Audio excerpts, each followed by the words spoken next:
네, 오늘은 그 정보보호론에 대한 모의고사 1회, 2회이고요. 인터넷을 서로 수강을 하시는 분들은 올려져 있는 모의고사를 미리 풀어 보신 후에 강의를 들으시는 게 훨씬 효율적이라는 걸 말씀드리고요.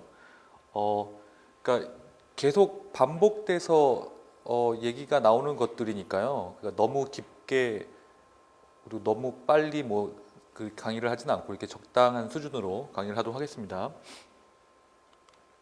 일단 포트 번호하고 서비스 틀린 거는 제가 이렇게 밀고 있는 문제 중에 하나이잖아요. 포트 번호하고 서비스. 여기서 틀린 거는 161은 SNMP 맞고 1445는 IMM 맞고 138은 넷바이오스 맞는데 팝3는 110번이에요. 110번. 110번이죠. 110번. 그러니까 이 포트 번호는 어쩔 수 없어요. 무조건 외워야 돼요. 이거는 어쩔 수 없는 거예요. 이건 포트 번호 무조건 외워야 되는 거예요. 이거는. 그래서 얼마만큼 외울 거냐가 문제인데요. 이 정도까지는 외우셔야 돼요. 여기 지금 나와 있죠? 하나, 둘, 셋, 넷 해서 열 몇 개 나와 있는데 요 열 몇 개는 꼭 숙지를 하셔야 돼요. 알겠죠? 그 지금 다 외웠나요? 네. 오케이. 10개. 오케이. 무조건 숙지하셔야 되고. 자, 그리고 요것도 시험 문제 자주 출제되는 것 중에 하나인데 그 RIP하고 BGP하고 IDRP하고 OSPF는 라우팅 프로토콜이잖아요. 그죠? 그냥 줄여서 RP라고 할게요. 라우팅 프로토콜. RP죠, RP. 그리고 IGMP는 뭐예요? IGMP는 어떤 프로토콜이에요? IGMP. 이거. 일단 뭔지 모르지만 OSPF하고 RIP하고 BGP하고 IDRP하고 다른 건 알겠는데 뭔지 모르고 그냥 찍었네요. IGMP 뭐냐면 그룹 매니지먼트라고 그래가지고 이거 멀티캐스트 그룹 매니지먼트 하는 거예요. 멀티캐스트 그룹 아시죠? 멀티캐스트 그룹 매니지먼트 하는 프로토콜이라고. 이거는 그러니까 멀티캐스트 할 때 사용되는 거죠. 그러니까 요거는 숙지를 하셔야 되고요. 그래서 IGMP 됐죠? 그래서 요거 보시면은 제가 그림을 항상 맨날 똑같은 그림을 그리는데 여기 보면 이렇게 AS, AS, AS, AS 이렇게 그려놓고 여기 보면 항상 이렇게 있잖아요. AS 이렇게 그려놓고 AS 그려놓고 AS 그려놓고 AS 그려놓고 AS는 뭐 별거 아니에요. 그냥 그 뭐 승실대학교, 서울대학교면 서울대학교 안에 있는 어떤 전체적인 네트워크라고 보시면 되고 거기에서 내부에서 사용하는 프로토콜이 있는데 그거를 RIP하고 OSPF가 내부에서 사용하는 프로토콜이고 그 다음에 경계에서 사용하고 있는 게 BGP고 서로 왔다 갔다 이렇게 할 수 있는 게 지금 IDRP라고 제가 말씀드렸죠, 그죠? 요거는 무조건 숙지해야 돼요. 오늘 나오는 건 무조건 숙지해야 돼요. 이건 계속 반복되는 거잖아요, 그죠? 그 다음에 가상사설망 VPN에서 사용되는 프로토콜 성격이 틀린 건인 거죠. VPN 보면 L2F, PPTB 그러니까 얘는 공이요. 이게 사용 안 되고 대부분의 문제가 아니에요. 다 공이 가상사설망 VPN에 사용되는 거예요. 근데 계층이 틀려요. 계층이. 얘하고 얘는요. 그렇죠. 2계층이 2계층. 그렇죠. 얘는 IPsec은 3계층인 거죠. 그 4계층은 뭐예요? 4계층은? 4계층? SSL 기억나시죠? 이렇게 숙지를 하셔야 돼요. 다 공이 가상사설망에 사용되는 거예요. 그렇죠? VPN에 사용되는 L2F, PPTP, L2TP는 2계층이고 IPsec은 3계층이고 4계층은 SSL이고 그렇죠? 이거는 이제 공이 기억하셔야 되고 이거는 뭐 제가 누누이 강의를 한 거니까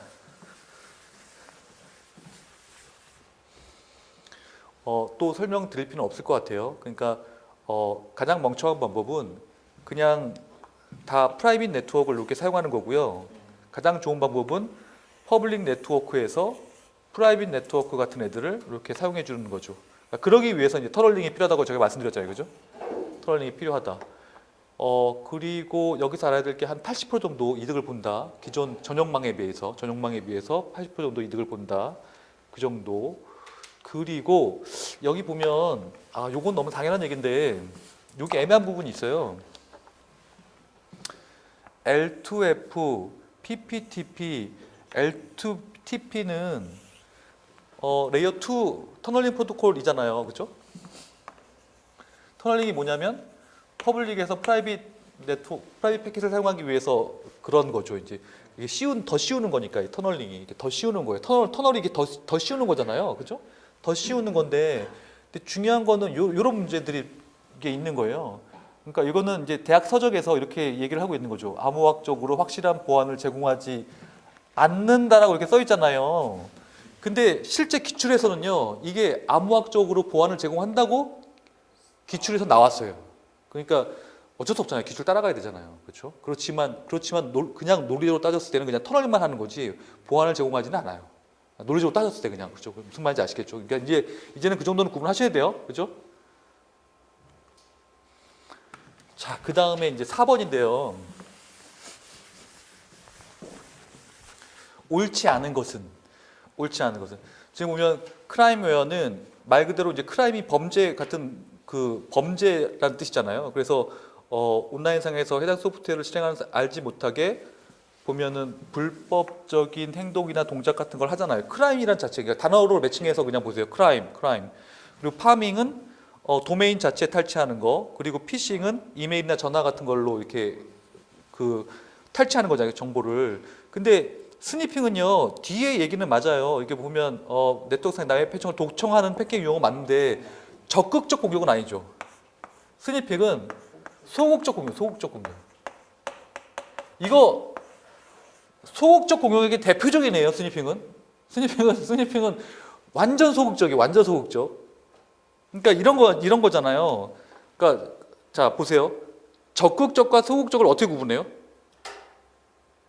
적극적과 소극적을 어떻게 그러니까 공격 중에 적극적과 소극적을 어떻게 구분해? 어떻게 구분할까요? 그렇죠. 그냥 건드리지 않는 거예요. 건드리지 않는 거예요. 변조나 위조를 그러니까 아예 건드리지 않는 거예요. 그냥 보기만 하는 거예요. 엿보기만 하는 거. 적극적은 수정을 가하거나 서비스를 못하게 하거나 그런 거잖아요. 변조를 하거나 그런 거예요. 그렇죠? 그러니까 얘는 잘못된 설명이죠. 그렇죠?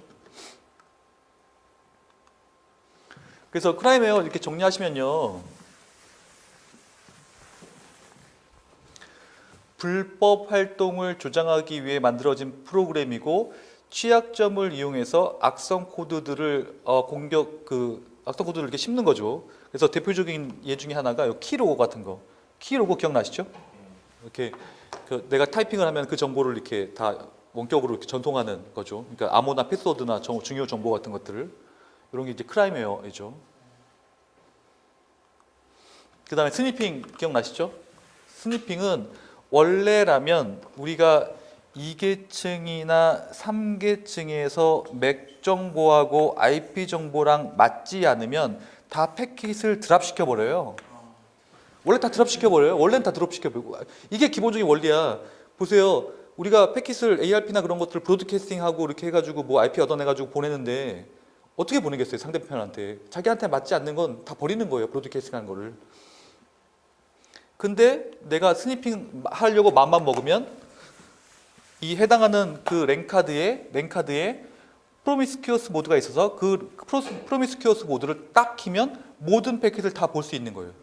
이것도 마찬가지예요. 볼 수만 있는 거예요. 볼 수만. 그 다음에 요거는 기억나시죠? 피싱은 프라이빗 데이터 피싱인데 얘는 이메일이나 아니면 전화를 통해서 개인정보를 탈취하는 거고 스미싱은 SMS 피싱인데 스마트폰의 문자를 통해서 피싱 공격이 일어나는 거죠. 문자. 그다음에 프라이빗 데이터 파밍인데 파밍은 뭐냐면 사이트를 탈취해서 그 사이트를 탈취해서 그 사이트를 이용해 가지고 개인 정보를 탈취하는 거를 얘기하고 있는 거죠.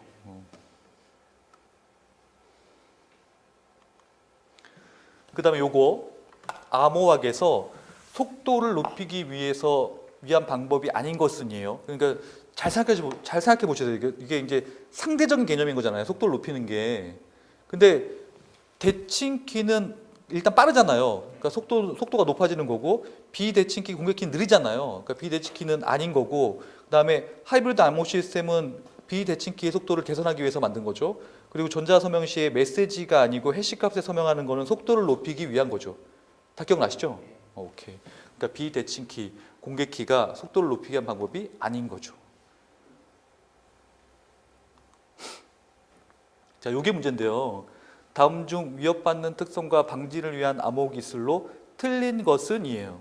근데 공개키 암호는 무결성을 제공하고 메시지 인증 코드는 인증을 제공하고 디지털 서명은 부인 봉쇄를 제공을 해요. 근데 일방향 해시 함수는요 기밀성을 제공하진 않아요. 기밀성을 제공하지 않아요. 다른 것들은 제공하는데 기밀성을 제공하지 않는데 요 매트릭스는 어떻게 구분할 수 있냐면 제가 요거는 기본 이론 시간에 알려드린 거거든요. 그러니까 요거에 맞춰 가지고요 꼭 외우셔야 돼요. 잘 보세요. 잘 보세요. 이 그림이 정말 중요해요. 이 그림 보세요. 이 그림은 제가 기본 이론 시간에 알려드린 건데 그러니까 기본 이론을 안 줬으니까 요 그림이 없을 텐데 요 그림 보세요. 요 그림 보시면요. 그러니까 보시면 아시겠지만 보안 위협이 있고 그 다음에 위협받는 특성이 있고 그 다음에 보시면 방지를 위한 암호 기술이 있는데 대칭, 공개키, 비대칭, 일방향 해시, 메시지 인증 코드, 디지털 서명 있잖아요. 얘네들이 할 수 있는 것들과 할 수 없는 것들이 매칭이 돼야 돼요. 자 보세요. 일방향 해시 함수가 기밀성을 제공하나요? 일방향 해시 함수가 기밀성을 제공하나요? 아니 제공 안 하잖아요. 왜냐하면 화살표가 없잖아. 이런 얘기들이에요. 이 그림 유용하겠죠. 그러니까 이렇게 여기 해놓고 이렇게 가로해가지고 이렇게 다 제공하는 것들 다 매칭 하세요. 그러니까 다 제공하는 건 기억할 필요가 없겠죠. 그렇죠? 다 제공하는 거 말고 애매한 것들 있잖아요. 애매한 것들은 기억을 하셔야 돼요. 이 그림 굉장히 중요해요. 생각보다 굉장히 중요해요. 왜냐하면 아까 시험 치는 거 보니까 이 부분에서 좀 망설였죠. 그죠? 그렇다니까 이렇게 내버리면 시험 문제가 굉장히 난이도가 있는 거예요. 왜냐하면 그냥 다 될 것 같잖아.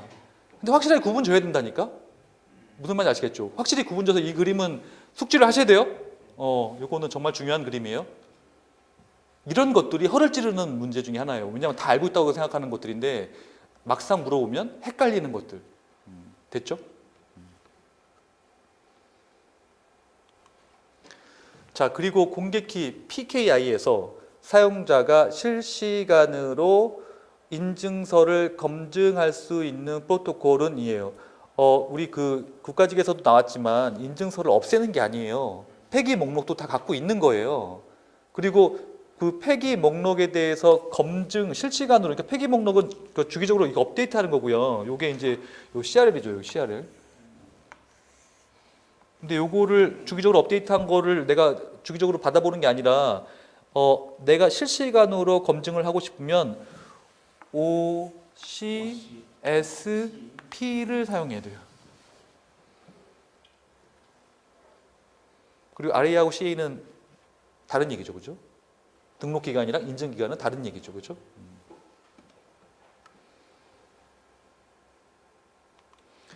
그래서 OCSP 다시 정리하면 사용자가 실시간으로 인증서를 검증할 수 있는 프로토콜이고 질의 메시지를 보내면 응답 메시지를 받는 그래서 고가의 증권 정보나 고액의 현금 거래 같은 아주 중요한 어떤 트랜잭션이 있으면은 그럴 때는 꼭 이런 거를 사용해 가지고 해야 된다라는 거고요. 일반적으로는 그냥 CRL을 이용하시면 되죠. 그리고 등록 기간은 등록과 인증만 할 수 있는 거 말씀드렸죠. 얘가 생성은 하지 못한다.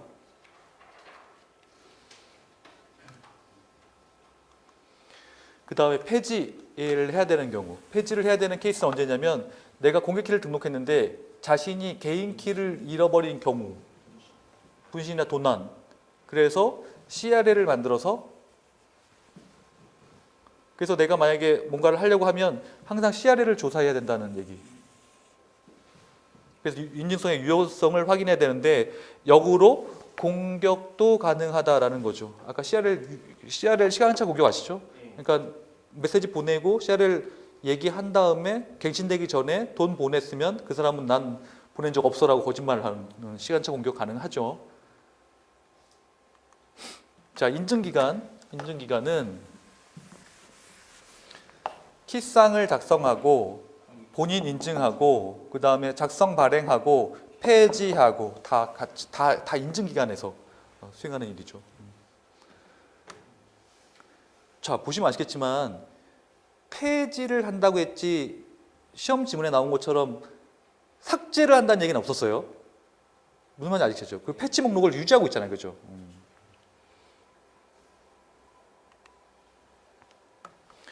그 다음에 요거는 RFID, US 등과 같은 저전력 경량화를 요구하는 컴퓨팅 환경에서 기밀성을 제공하기 위해 사용된 우리나라에서 개발한 암호 알고리즘인데 보시면 아시겠지만 1, 2, 3, 4가 다 우리나라에서 개발한 거예요. 그죠? 우리나라에서 개발한 건데 그 중에 제가 다 숙제라고 했잖아요. 6가지. 다 숙제라고 했잖아요. 얘는 이제 하이트인 거죠. 하이트.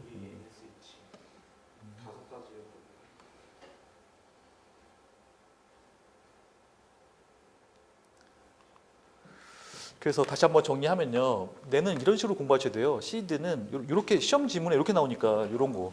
전자상거래 금융 무선통신에서 사용하고 있는 1999년 이런 것들. 한국인터넷진흥원 128비트 그리고 128비트와 256이 있다. 뭐 이런 것들. 그러니까 키워드 되는 것들은 다 숙지를 하셔야 돼요. 이렇게. 됐죠? 이게 시드예요, 시드.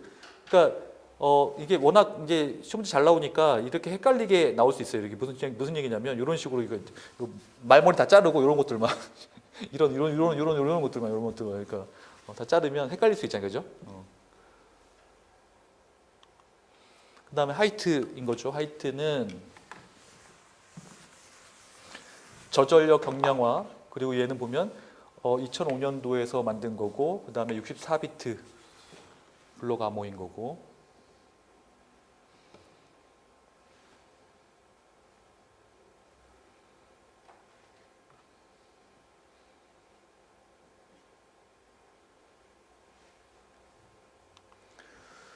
자, 그리고 아리아는 경량 환경과 하드웨어 구현을 위해서 한 거고 블록 크기는 128비트고 키 크기는 128, 192, 256. 얘는 AES하고 동일해요. AES도 마찬가지로 이렇게 되는 거예요. 얘는 전체 구조가 인볼루셔널 SPN 구조. 그리고 라운드 수는 12, 14, 16. 라운드는 뭔지 아시죠? 암호화 복호화 한 번씩 수행하는 그런 걸 얘기하는 거고 마찬가지로 경량 환경인 하드웨어에서 효율성 향상을 위해 개발된 놈이고 더 시험 문제가 치사하게 나오면은 아리아의 약자가 학계, 리서치 연구소, 정부기관 뭐 이런 거를 합쳐가지고 아리아인 거. 그래서 아리아 참고 보시면요. 인볼루셔널 SPN 구조는 뭐냐면 베이스텔 같은 경우에는 별도의 복호하기가 필요 없고 SPN은 별도의 복호하기가 필요한데 인볼루션 SPN은 별도의 복호하기가 필요 없는 구조이다라는 거. 그 다음에 LA 같은 경우에 이거 보시면 빅데이터, 그 다음에 클라우드, 고속환경 모바일 기기, 128비트, 2013년 키 길이가 128, 192, 256. 그 다음에 베이스텔 구조.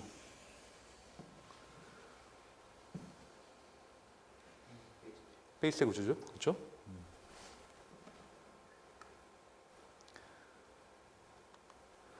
그 다음에 LSH 유일하게 해시 함수죠. 얘는 유일하게 해시 함수이고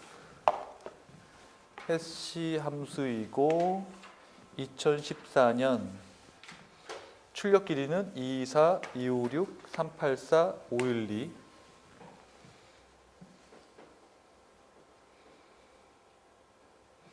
그리고 얘는 머클 댐가드 구조라고 했고 머클은 우리 그 비트코인에서 나오는 그 머클 트리의 그 머클이라고 제가 말씀드렸죠. 그래서 머클 댐가드 구조가 뭐냐면 이런 식으로 메시지를 블록으로 잘라가지고 블록을 해시로 돌리고 다시 이거하고 요거를 다시 해시로 돌린 다음에 다시 얘네들 이렇게 이런 식으로 이렇게 하는 이유가 뭐겠어요? 복잡해지는 거죠. 그렇죠? 복잡하게지는 거죠.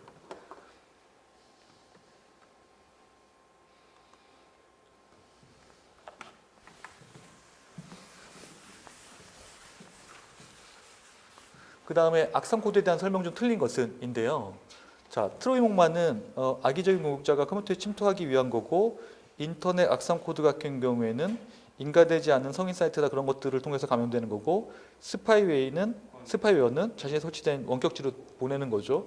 그리고 바이러스는요, 전파 특성이 없어요. 웜이죠, 웜. 그렇죠. 얘는 웜이죠, 웜. 웜이죠, 웜. 바이러스는 자기 복제해서 시스템 파괴하는 거지 전파 특성을 갖고 있지 않다라는 게 이제 포인트인 거죠.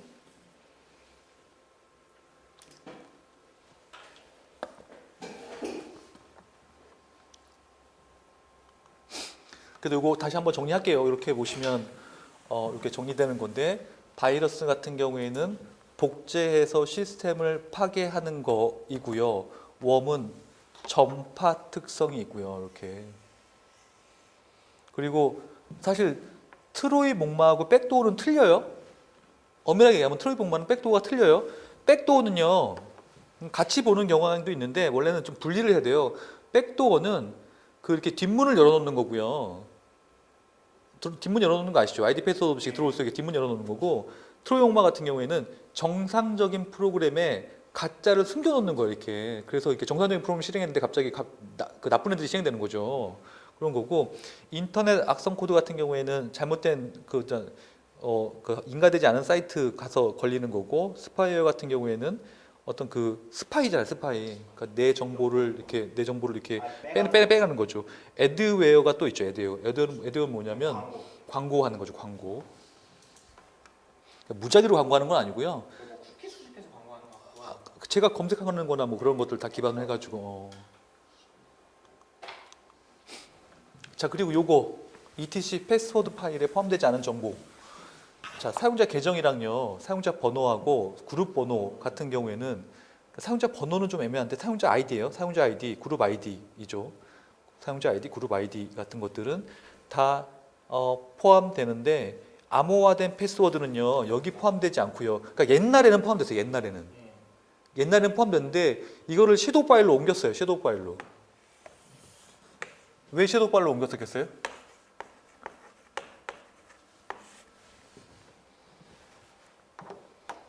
왜 섀도우 파일로, 그러니까 원래는 같이 패스워드 파일에 암호화된 패스워드가 있었는데 이거를 왜 섀도우 파일로 옮겼을까요? 분리죠. 맞아.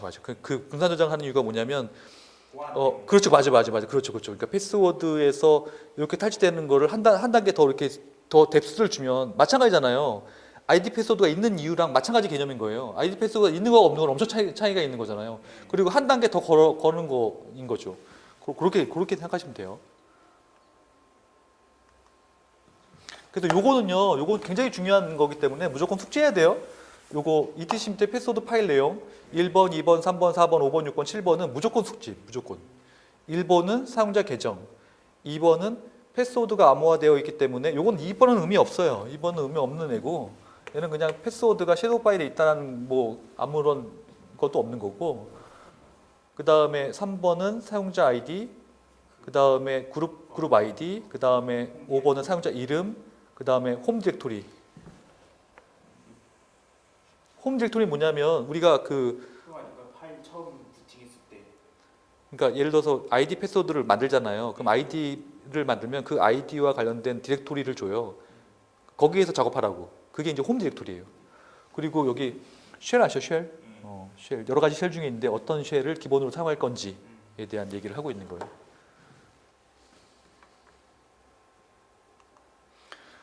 그 다음에 요거 비정상적인 접근을 탐지하기 위해 의도적으로 설치해둔 시스템은 하니팟. 이거는 하니팟은요, 저번에 말씀드렸잖아요. 그러니까 하니팟에서 어떤 공격에 대한 액션을 취할 수 있다 없다? 공격에 대한 액션. 예를 들어 공격에 대한 액션이 뭐냐면 이런 거죠. 차단한다거나 아니면 뭐 이렇게 역추적한다거나 그럴 수 있다 없다? 허니팟에서 없다. 근데 허니팟은 허니팟가 유인만 하는 거예요. 나중에 그 분석은 다른 애들이 하는 거예요. 다른 애들이 공격에 대한 대응은 다른 애들이 하는 거예요. 무슨 말인지 아셨죠? 네. 자, 그리고 이제 웹쉘이 있고 랜섬웨어가 있고 스톡스넷이 있는데 이런 것들은 이제 기본적으로 우리가 숙지를 해야 되는 것들 중에 하나예요. 자, 웹쉘 보시면 업로드 취약점을 통해 가지고 시스템에 그러니까 업로드 그러니까 내가 원격에 있는 웹사이트에 있는 것들을 실행을 하는 거예요. 웹쉘을 실행하는 거죠. 웹쉘을 실행하게 되면 얘가 어떤 느낌이냐면 서버 사이드 스크립트 아시죠? 그러니까 서버 쪽에서 수행되는 스크립트인 거예요. 그죠? 서버 쪽에서 수행되는 스크립트고 이게 의미하는 게 뭐냐면 별도의 인증 없이 시스템을 쉽게 접속 가능한 거예요. 왜냐하면 쉘을 실행했기 때문에 인증 없이 쉘을 할 수 있는. 그래서 그 쉘이 실행된 권한에 따라서 명령 같은 것들을 실행할 수 있는 거예요. 그러니까 무슨 얘기냐면 그러니까 일반 사용자로 그 쉘을 실행하면요, 그러니까 실행할 수 있는 명령이 많지 않아요. 리눅스 사용해 보셨죠? 그러니까 근데 만약에 이제 루트 권한으로 사용되면 실행할 수 있는 권한이 되게 많잖아요. 그런 얘기를 하고 있는 거예요. 그래서 사용자가 여기서 사용자는 악성 그 해커가 한 명령어를 쉘에 전달해 가지고 실행할 수 있는 기능을 갖고 있는 게 웹쉘인 거예요. 웹쉘. 랜섬웨어는 이제 이건 당연히 너무나 유명한 거기 때문에 몸값 있죠. 몸값 이렇게 암호화시켜서 돈 뜯어내는 거죠. 이거는 뭐 기본적인 것 중에 하나인 거죠. 그 다음에 허니팟 이거 보시면은 비정상적인 접근을 탐지하기 위해 설치된 시스템이고 공격자가 시도하고 있는 것들을 탐지할 수 있고 공격이 있는지를 알아채는 도구이지 얘가 역으로 뭔가 공격을 할 수 있거나 그런 수는 없는 거예요. 그리고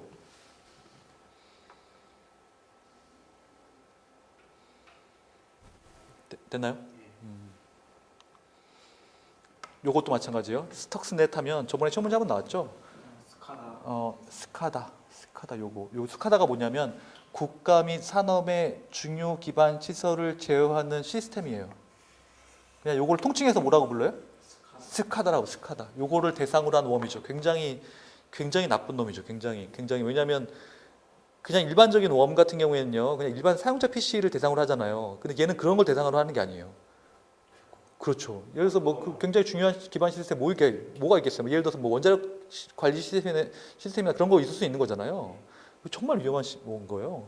얘가 궁극적으로는 이제 보면은 이제 공유 폴더나 그런 것들을 통해 가지고 공유 프린터나 그런 것들을 통해 가지고 전파가 되는 거죠. 됐죠? 그 다음에 요거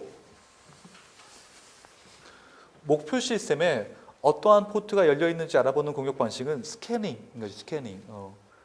뭐 IP 스캐닝도 있고 포트 스캐닝도 있는데 통칭해서 그냥 스캐닝인 거죠. 스캐닝. IP 스캐닝은 그러니까 IP가 어떤 게 있는지, 포트는 어떤 게 열려져 있는지 뭐 그런 것들이에요. 그런 IP하고 포트 스캐닝이 있고 그다음에 스푸핑이 있고 버퍼 오버플로우가 있고 스니핑이 있는데 이런 기본적인 용어들은 무조건 숙지를 하셔야 되는 거죠. 요거 그러니까 스택 버퍼 오버플로우라고 돼 있는데요. 버퍼하고 그 다음에 오버플로우라는 개념이 뭐냐면 우리가 제가 버퍼죠. 버퍼 스택이 버퍼인 거예요. 그러니까 여기 이렇게 스택이 있으면 얘가 버퍼가 되는 거죠. 그래서 이 안에 이제 복귀 주소 같은 것들, 리턴 어드레스 덮어씌우는 거죠. 그 오버플로우 일어나가지고 이렇게 바꾸는 거죠. 이런 식으로. 근데 이게 중요한 거는 한 번에 딱 바꿀 수는 없다라고 제가 말씀드렸잖아요. 그래서 이렇게 밀어야 된다. 이렇게 어디 있는지 모르니까 이렇게 한 번씩 밀어야 되는. 그래서 요게 버퍼 오버플로우인 거예요. 그러니까 스택 버퍼 오버플로우가 있고 힙 버퍼 오버플로우가 있는데 뭐 같은 개념인 거고. 그래서 스택과 힙 버퍼 오버플로우가 동시에 존재한다. 그래서 요 그림 이제 요 그림에서 이제 조금 이해되시나요? 요거? 네. 요 그림에서 어떤 의미를 갖고 있는지 여기에서 그렇죠. 3번에서 요거 요게 두 가지 의미가 있는데요. 첫 번째는 시큐어 코딩에서 strcpy는 절대 사용하면 안 됩니다라는 거예요. 그러니까 시큐어 코딩이 뭐냐면 절대 이런 함수는 절대 사용하지 말라는 이런 거예요. 그래서 버퍼 오버플로우는 이렇게 이 버퍼로 채워져 있는 거, 스택에 있는 이 버퍼를 계속 하면서 얘가 원래 10바이트밖에 안 되는데 20바이트를 덮쳐버리면 넘어서 되는 거잖아요. 리턴 어드레스도 변경할 수 있는 문제가 발생할 수 있는 거다라는 게 스택 버퍼 오버플로우의 개념인 거예요. 그래서 뭐 더 깊게 이거에 뭐 더 깊게는 뭐 예를 들어서 막는 방법, 무효하는 방법 여러 가지 있었잖아요. 다 숙지해야 됩니다. 그렇죠? strncpy라고 많이 쓰지 않나요? 그렇죠. 이제 그거 이제 그거를 그렇죠. 그거를 대응하기 위해서 strcpy인 거죠. 그게 시큐어 코딩인 거예요. 시큐어 코딩 별거 아니에요. 그런 게 시큐어 코딩이에요. 그래서 지금 보시면은 이렇게 이번엔 힙인데요. 그러니까 스택을 이렇게 보시면 돼요. 스택은 여기에 있는 리턴 어드레스를 내가 변경을 하려고 하는 거고요. 힙은 여기에 있는 어떤 리턴 어드레스 같은 것들을 변경하려고 하는 거예요. 힙에 있는 정보 같은 것들을 내가 변경하려고 하는 거죠. 이런 식으로 이제 보시면 돼요. 거기 안에 있는 거를 밀어가지고 내가 원하는 정보로 쓰는 거죠. 그렇죠. 별거 아니에요. 진짜 별거 없죠. 그냥 이렇게 하는 거잖아요. 이렇게 얘는 이렇게 밀고, 얘는 이렇게 밀고, 얘는 이렇게 밀고, 얘는 이런 식으로 밀어버리면 되니까. 그죠? 그렇죠. 별거 아니죠. 이제 충분히 밀 수 있겠구나 생각되죠. 충분히 밀어가지고 원하는 걸 쓸 수 있겠구나 생각되죠. 포맷 스트링 공격도 다 마찬가지예요. 다 마찬가지 개념인 거예요. 포맷 스트링 공격 기억나시죠? 포맷 스트링 공격. 그것도 밀어가지고 이렇게. 자, 그래서 보시면요. 시큐어 코딩 보시면 안전한 함수 사용하는 건데 어떤 놈이 취약한 거냐면, 그러니까 이런 식으로 이런 것들이 취약한 거예요. 이렇게. 근데 이거를 외울 필요 없이요. 딱 하나로 알 수 있어요. 하나로. 그러니까 중간에 n이 있는지의 여부. n이 뭐냐면 길이를 조절하는 거거든요. 길이를 조절하는지의 여부가 있으면 좋은 놈이고요. 아니면 없으면 시큐어 코딩을 해야 되는 애들이에요. 대상인 거예요. 자, 정말 무식한 시험 문제 나와가지고 어떤 거라고 하면 n이 있는지 없는지만 파악하면 돼요. 그 길이를 제한한 놈이 있는지 없는지만. 됐죠? 외울 필요 없어요. 이런 것들은. 그래서 여기 보시면은 이렇게 되는 거잖아요. 여기 보면은 strcpy는 n이 없는데 여기 보면 strncpy는 여기 사이즈 오브 요 n이 있잖아요. 요게 n이라는 거예요. 요게. 사이즈 오브 버퍼 마이너스 1이 사이즈인 거예요. 사이즈를 조절하는 거죠. 사이즈 조절하는 얘기고. 그 다음에 get인데요. f get는요. 여기 보시면 사이즈가 있잖아요. 이렇게. 그렇죠. 사이즈 오브가 있어야 돼요. 사이즈 재는 놈이 있어요. 사이즈 재는 놈. 여기 보세요. 스캔F도 같은 건데요. 얘는 지금 사이즈를 이렇게 재고 있잖아요. 79라는 놈, 79바이트만 쓸 수 있다는 얘기예요. 이렇게. 딱 사이즈를 제한하고 있죠. 이런 식으로. 그러니까 이런 건 감으로 이제 잡으셔야 돼요. 이렇게 이런 식으로. 사이즈 관련된 정보가 있는지 있으면 좋은 놈이고 없으면 아닌 거예요. 그거는 이제 캐릭터의 스트링하고 그 길이를 정했으면은 거기서 마이너스 1 뺀 값이 들어가는 거죠. 맞아. 왜냐면 뒤에 널이 들어가니까.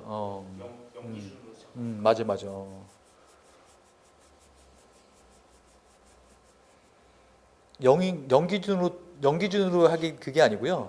80인데 맨 마지막은 널이 들어가기 때문에 맨 마지막은 문자열은 이 널이 들어가기 때문에 무조건 하나 빼야 돼요.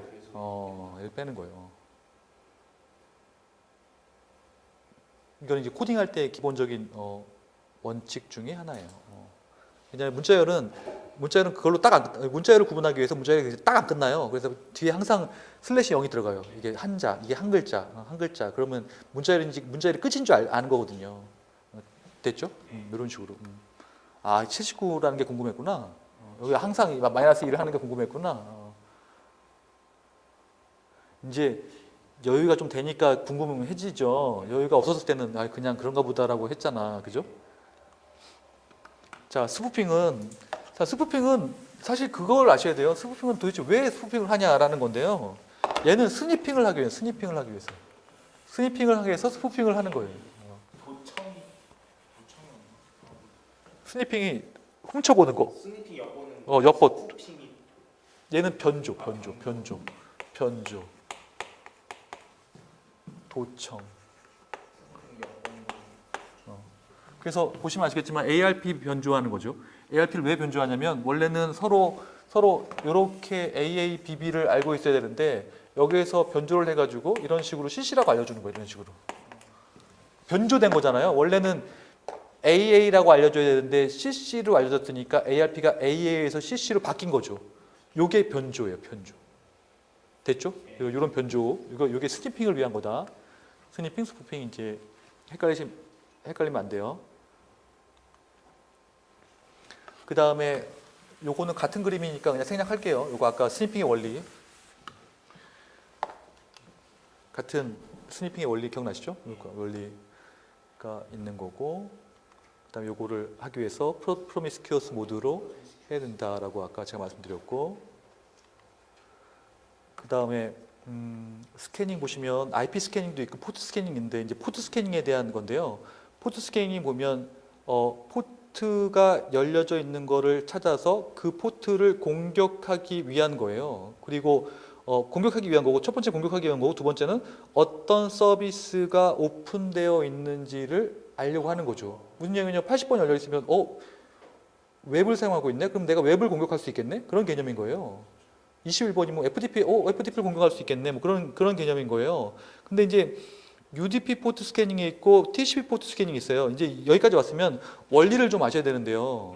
일단 열려져 있으면요. UDP는 좀 그렇죠. 열려져 있으면 UDP 패킷을 이렇게 보내잖아요.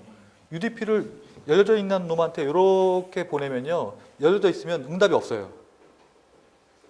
열려져 있으면. 안 열려져 있으면 어떤 그냥 응답 무슨 뭐 unreachable 무슨 그런 메시지가 나와요. 그러니까 그런 걸 통해서 열려져 있는지 아닌지를 알 수 있고, 그 다음에 TCP 포트 스캐닝은 여기 보면 TCP 플래그 같은 것들을 세팅해가지고 이렇게 보내요. 이렇게 보내요. 그러니까 씬이나 핀이나 그런 플래그 있잖아요. 그런 것들을 세팅해서 보내요. 만약에 열려져 있으면 받아요. 만약에 안 열려져 있으면 거꾸로 리셋을 보내요. 리셋을. 안 열려져 있으면. 이런 식으로. 그러니까 이런 기본적인 특성을 이용해서 우리가 열려져 있는지 열려져 있지 않은지를 알 수 있게 되는 거죠. 정말 간단한 원리잖아요. 그죠? 굉장히 간단한 원리를 통해서 알 수 있는 거죠.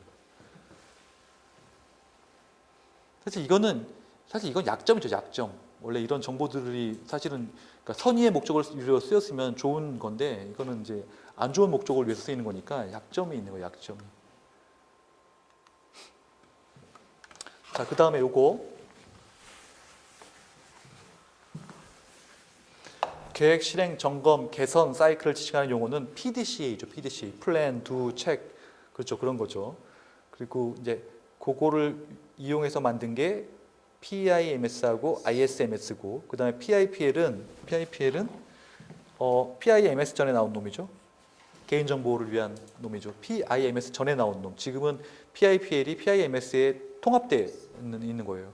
그래서 우리가 알아야 되는 건 ISMS하고 PIMS고 그 안에 사용되고 있는 게 PDCA라는 놈이다. PDCA라는 놈이다라는 거.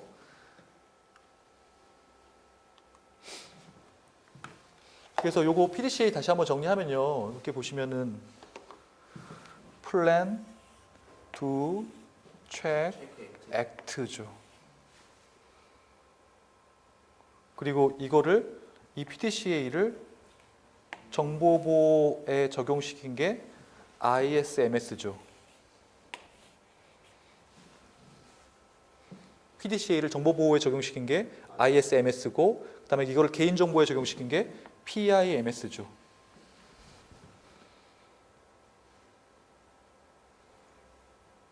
됐죠? 이제 여기까지 왔으면 이제 전반적인 것과 세부적인 거가 다 머릿속에 이렇게 다 하나의 그림처럼 이렇게 떠올라야 돼요. 됐죠? 다 정리되는 순간이니까, 그죠?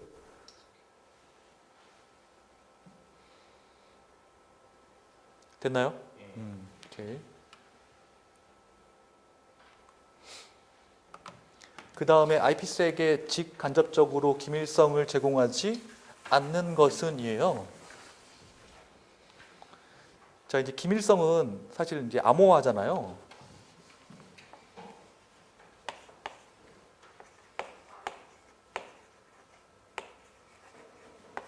암호화인데 암호화를 제공하지 않는 걸 찾으시면 돼요. 그래서 요 Encapsulating Security Payload는 ESP라고 해서 얘는 기본적으로 암호화를 제공하죠.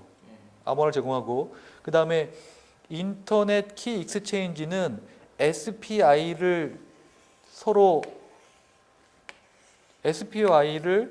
교환하는데 요 SPI는 뭐냐면요. 서로 어떤 암호화를 사용하는지에 대한 정보거든요. 그래서 그 정보를 왔다 갔다 하는 거예요.